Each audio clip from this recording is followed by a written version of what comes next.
Jeg hedder Rikke, og jeg er markedskoordinator på Studie og Erhverv.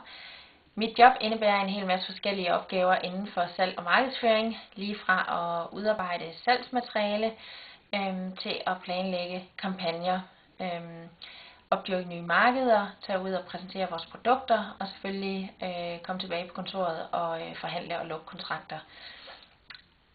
Jeg synes, jeg har et rigtig godt job, fordi det er et meget selvstændigt job, hvor jeg selv kan tilrettelægge min arbejdsdag, og samtidig er der meget kort vej fra idé til handling, og det passer mig rigtig godt.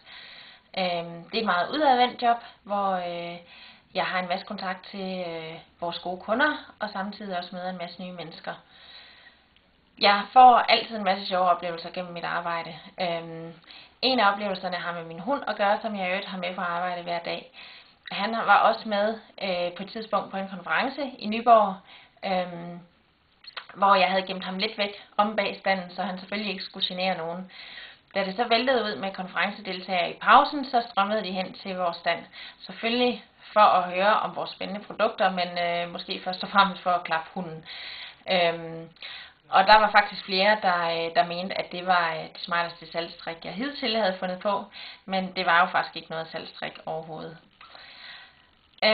Studie og Erhverv er en rigtig god arbejdsplads, og det er det, fordi vi arbejder med nogle spændende produkter, og samtidig så har jeg en masse super søde og sjove kolleger, og der er indimellem også plads til at hygge og til at grine, og det er i hvert fald også vigtigt.